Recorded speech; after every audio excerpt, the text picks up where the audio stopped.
Bonjour à toi et bienvenue sur ma chaîne YouTube TJ Go. J'ai quitté ma vie en France il y a plusieurs mois pour découvrir notre monde. Mon but, c'est de te partager mon expérience du voyage et de te faire passer un bon moment avec de la bonne humeur. Et peut-être de te donner envie de faire certaines choses, aller à la rencontre des gens, des pays et des passions. Et pour finir, je me suis rendu compte que le stress, c'est le poison de notre existence. Si tu as l'occasion de voyager sur plusieurs mois, tu te rendras compte. Profite de la vidéo et fais-moi un feedback. Let's go! Bon, je viens d'arriver au musée archéologique olympique qui est juste derrière moi. Là, ouais. Donc j'espère qu'il sera un peu plus riche en patrimoine que le site extérieur, on verra bien. Et je vous emmène avec moi, Zeboni. Lorsque je vous dis j'espère que ça sera plus riche en patrimoine que le site archéologique, en fait c'est parce que j'ai fait l'erreur de ne pas prendre de guide, que je ne referai plus du coup. Là vous avez une collection d'anciens jouets qui sont faits en bronze, donc ça représente beaucoup des animaux. Là ce sont des casques spartiates, bon, c'est assez, je veux dire, on le voit très rapidement pour ceux qui ont vu le film Spartiate ou 300, ou tous les films un peu de cette époque, généralement ils avaient ce genre de casque, avec vous savez l'arête au milieu qui fait le nez. Encore une fois, une super jolie statue. Je sais pas si vous pouvez voir, mais lui il a carrément perdu, il a perdu sa bite. Bon, je rigole, je suis un peu con sur les bords, mais ça me fait marrer. Non, très très joli, en bon état, et c'est du marbre, c'est vraiment très bien réalisé.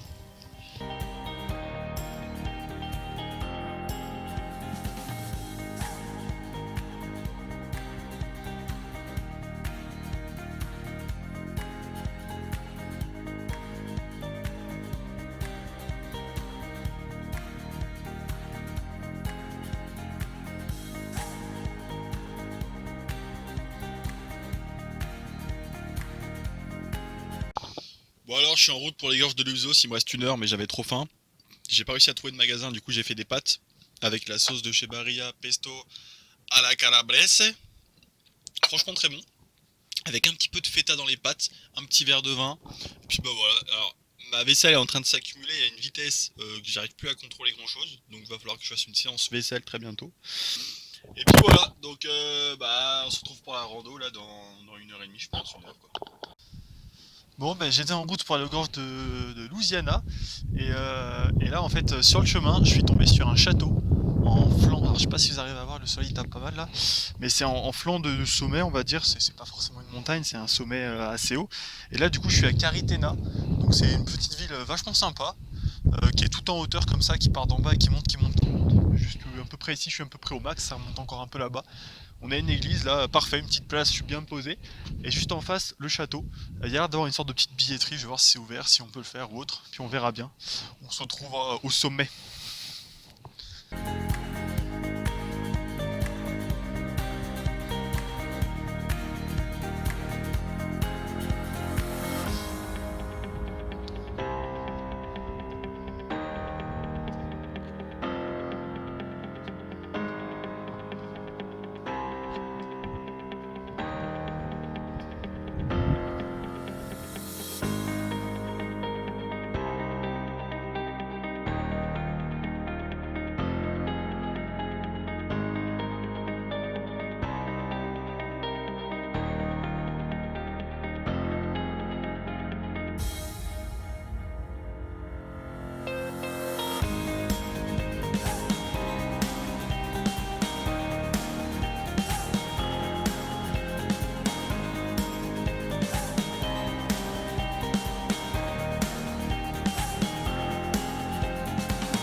Bon bah sur cette magnifique visite de ce château, on se rend aux gorges.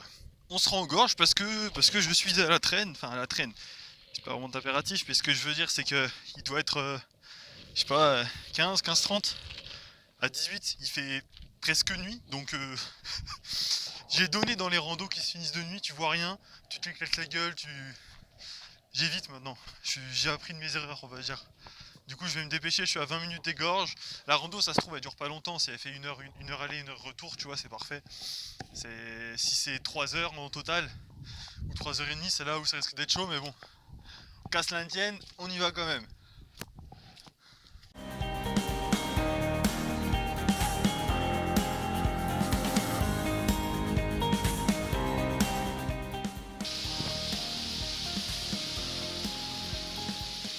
Bon, du coup, je suis enfin arrivé aux gorges de Louisios et c'est là que je me suis rendu compte qu'en fait, c'était un lieu très très grand. Donc, il y a les gorges en elles-mêmes, mais en fait, il y a énormément de monastères qui sont dans les environs. Donc, vous allez voir les images après, c'est vraiment magnifique, super joli. En plus, c'est des gorges qui sont pas tant connues que ça. Disons qu'en Grèce, c'est les gorges de Lycos les plus connues parce que c'est les plus profondes d'Europe. Ça, c'était dans une des mes premières vidéos sur la Grèce avec les météores, mais du coup là c'est des gorges qui sont plus petites en taille, mais ça ne retire rien à l'attrait parce que c'est vraiment très très joli à voir. Euh, et vous allez voir du coup les monastères qui sont magnifiques.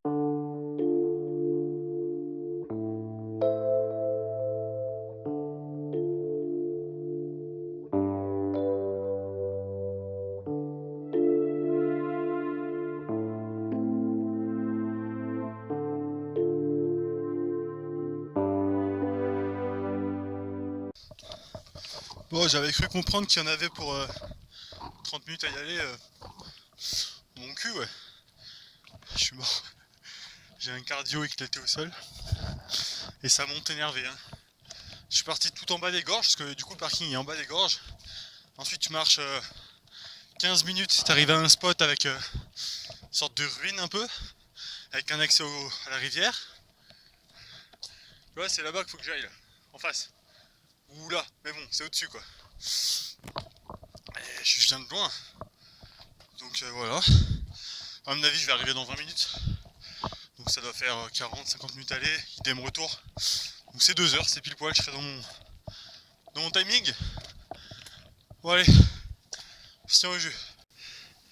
Bon en fait je viens d'arriver. C'est vraiment ouf. Hein. C'est super joli. Construit à flanc de montagne. Magnifique. Je sais pas si vous voyez mais je suis garé tout là-bas là au fond. Du coup j'étais en bas là-bas, monter. Et si vous regardez là-bas il y a un autre bâtiment. Et on doit pouvoir le rejoindre en passant je pense par là-bas, par-dessus, clac clac clac et en allant de l'autre côté. Si j'ai le temps je vais essayer d'aller le faire aussi. Donc je suis un peu fatigué. Mais le cardio il tient. Bon allez, on continue.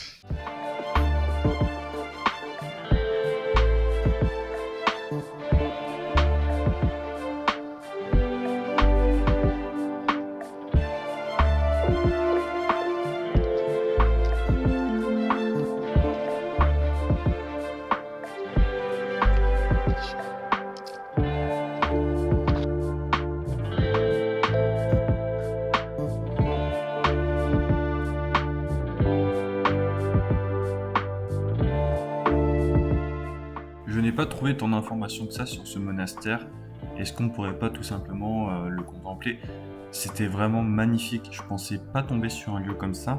Ce qui est important de savoir du coup, c'est qu'il a été construit sur la face est des gorges de Louisios et il est entièrement construit dans la roche.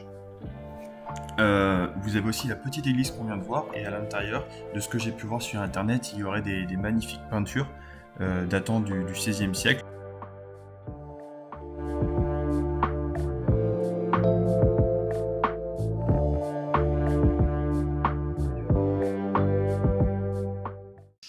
Hello, bah écoutez, actuellement je suis pas très loin d'Athènes, je suis en train de m'éloigner d'Athènes pour remonter vers Thermopyles, il y a des thermes d'eau chaude, donc je remonte tranquillement.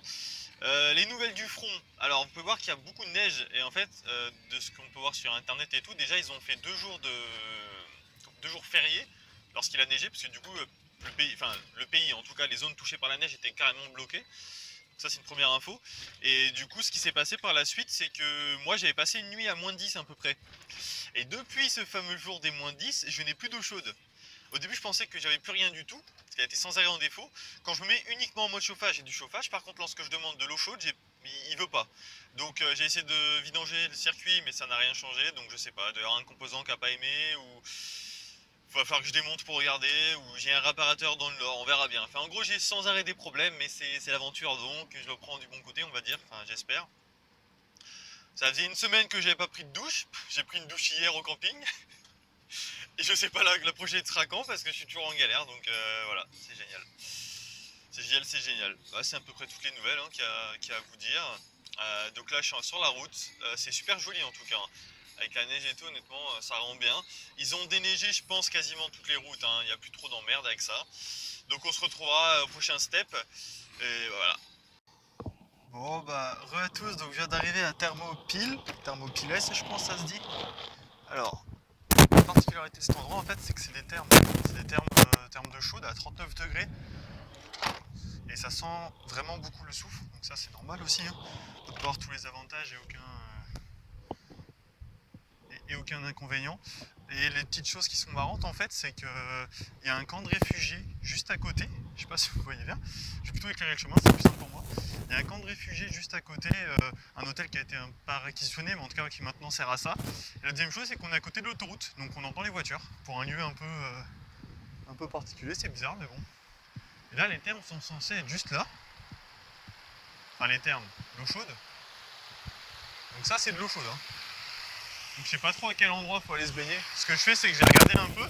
Mon objectif après, c'est d'aller me baigner et faire un petit bain de minuit. Là. Je suis chaud.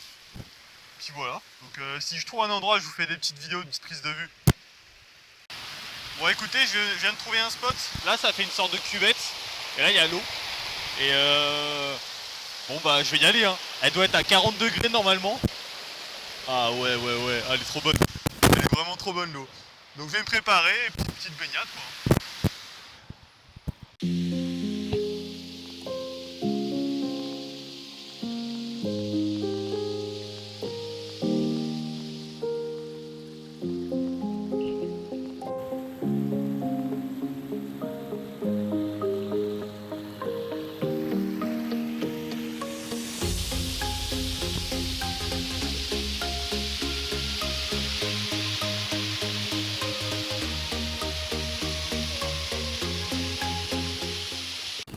Je vous fais un petit update de la situation. Du coup là je suis avec les deux Français que j'ai déjà croisés pas mal de fois en Grèce. Un peu dans ma tête, je suis pas très bien. On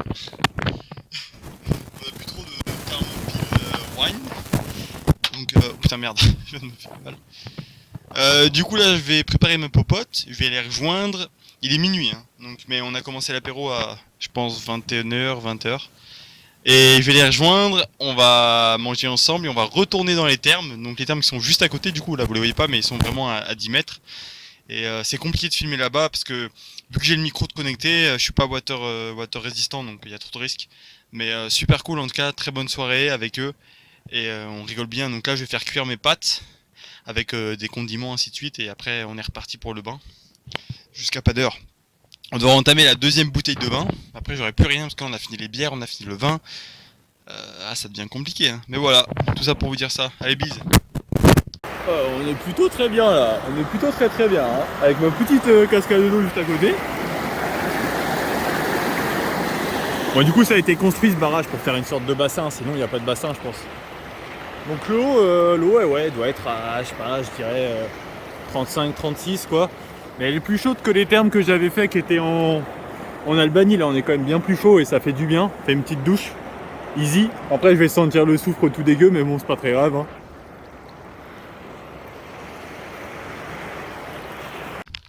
Bon regardez, j'avais acheté des petites croquettes Bellausson.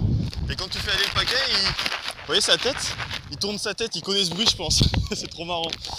On va lui donner un peu de croquettes, on verra s'il est heureux le loulou. Je vais lui donner ailleurs, loin, parce que hier je lui ai donné sa boîte et il s'est barré avec. Il a été mangé vachement loin, je pense pas qu'il aime bien avoir...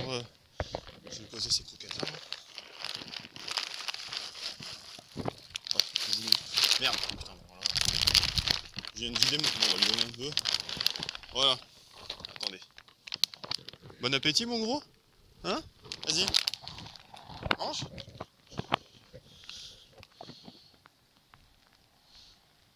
Oh non, dis-moi pas qu'il aime pas les croquettes. Non, si t'aimes pas les croquettes, frérot, je viens de t'en mettre un paquet là. Hein. Tu manges? Je vais partir. Ah non. Attends. Ah non, mais non. Non. Ah non, par contre, ça, frérot. Tiens, viens là. Mange les croquettes. Bonne croquette. Miam, miam, miam. Non?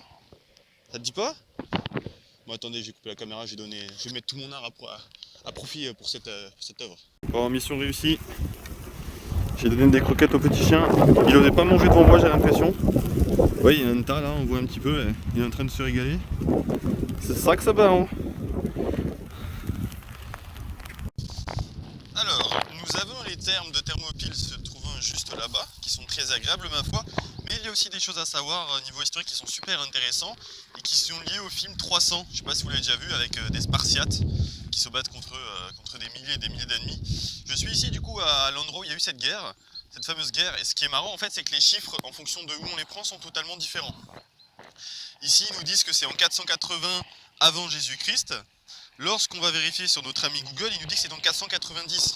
Qui croire, que faire, je ne sais pas, je ne sais plus, je suis perdu. C'est pareil, sur internet, on nous raconte que... Attendez, je vais vous retirer la petite goutte d'eau, voilà. On nous raconte que du coup, lors de la première guerre médique, Xerxès subit une défaite contre les Grecs lors de la bataille de Marathon. L'armée de Xerxès se compose alors d'environ 600 000 hommes contre 7000 Grecs, dont nos fameux 300 Spartiates. Donc ça serait du coup 600 000 contre 7300, dont les fameux 300 Spartiates, qui n'étaient du coup pas seuls contre tous.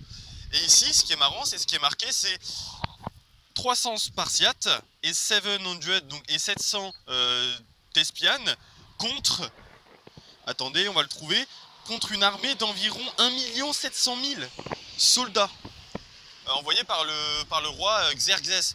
Alors là, du coup, je sais plus trop quoi faire, parce que je suis en train de me dire que l'autre version Google est un peu plus probable, mais celle qui est marquée là est quand même vachement élogieuse pour les Spartiates et les Thespianes, quoi. Parce que là, ça veut dire que ça serait du coup 1000 contre 1 700 000. Je sais pas si vous vous rendez compte, mais c'est tout bonnement impossible, quoi. Même s'ils avaient des fusils mitrailleurs automatiques et ainsi de suite, bof, hein. Et du coup, c'est là-bas qu'on va retrouver une belle statue d'un Spartiate en forme. Alors ce qui est marrant, c'est que toute leur statut, c'est représenter des gars, la plupart du temps c'est des hommes, hein, il y a aussi des femmes, mais c'est toujours des hommes qui sont à poil. Donc là on a les deux qui sont en train de manger leur grappe de raisin droite et gauche et droite pour le coup. Et là on a notre beau Spartiate, alors là il a une dégaine de ouf, hein, mais le gars il est quand même à poil, avec un bouclier, une épée, un petit casque, enfin une collerette de coq là, et une lance. Donc je trouve ça un peu marrant, mais bon. En tout cas l'endroit est plutôt sympa.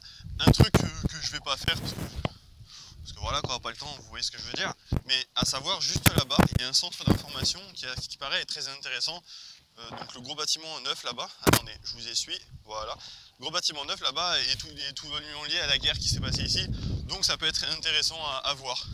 Voilà, c'était tout pour cette minute histoire. J'espère que ça vous aura intéressé et plu. Et bah, let's go pour la suite, hein. L'aventure n'attend pas.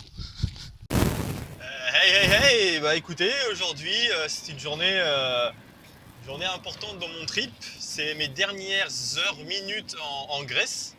Donc là je viens de faire un ravitaillement de ma bouteille de gaz qui était vide. Je viens d'acheter un pack d'eau en Grèce, rien de plus. Et je vais passer la frontière, je pense dans moins de 30 minutes. À mon avis, là j'étais vraiment à la dernière ville avant la Turquie. Attendez, je vais vous dire c'était quoi le nom. C'était Alexandroupoli.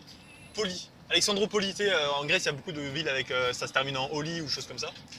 Donc voilà, j'étais à Alexandroupoli et là, dans je pense 10-15 minutes, 20 minutes, je passe la frontière.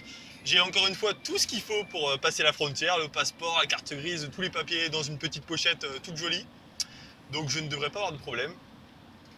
Bon, le paysage, il n'y a rien de magnifique. La météo, il a fait pas trop moche ces derniers jours. Là, c'est bof. On verra bien une fois arrivé en Turquie. Il fait assez froid de ce que j'ai pu voir, on verra bien. Et ce qui va être sympa, c'est que là, il y a mes deux sœurs, il y a Chloé et Anne qui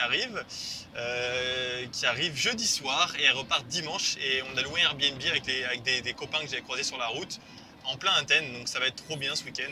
Donc pressé d'y être. Et puis je devrais être en temps et en heure à l'aéroport jeudi soir. Là, on est lundi soir. Un peu ric-rac, mais bon, je fais au mieux. Allez, on se retrouve dès que je passe la frontière. Bon, bah du coup, je vais clôturer cette partie sur la Grèce. Sincèrement, j'ai adoré la Grèce, c'était génial. Je suis resté dans le Péloponnèse, enfin dans la Grèce en général, mais je dirais dans le Péloponnèse 1 mois. Et j'ai dû rester à peu près 1 mois et 2 semaines dans la Grèce, donc c'est un des pays dans lequel je suis resté le plus longtemps. Ça s'explique du fait que mon rythme a changé, hein. Quand je suis arrivé en Grèce, j'ai vraiment pris plus mon temps.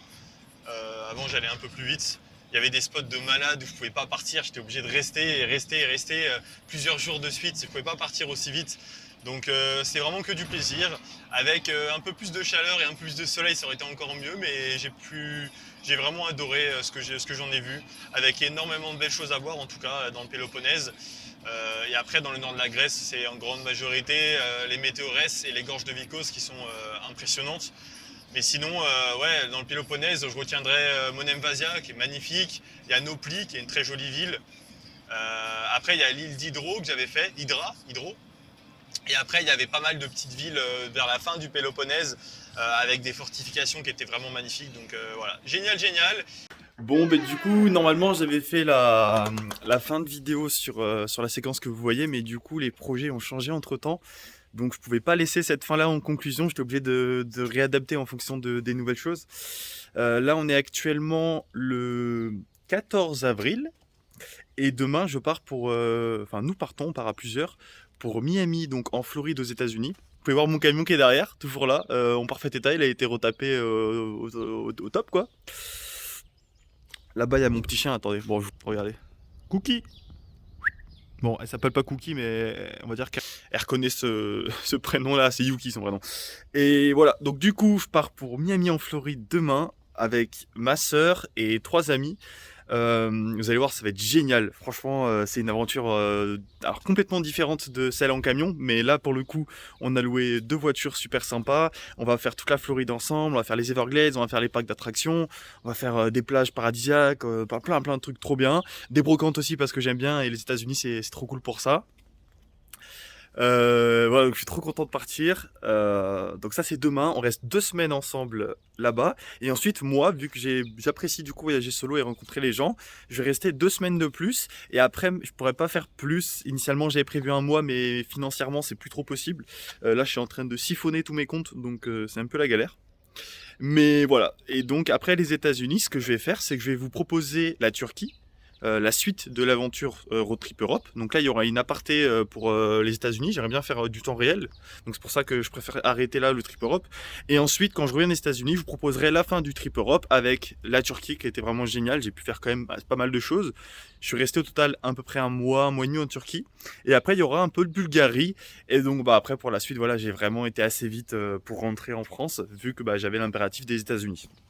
J'espère en tout cas que ça vous aura plu. N'hésitez pas à laisser un like, un commentaire et à vous abonner à la chaîne si vous voulez voir plus d'aventures. Il y aura aussi des urbex qui vont arriver. Il y a celui en Grèce que je vous proposerai par la suite parce que j'ai pas eu le temps de le monter et ça demande beaucoup de travail. Donc je préfère faire quelque chose de bien. Et il y aura aussi des urbex aux États-Unis, parcs abandonnés, tout ça. Vous allez voir, ça va être une dinguerie. Donc voilà, gros bisous à tous, on se retrouve très vite.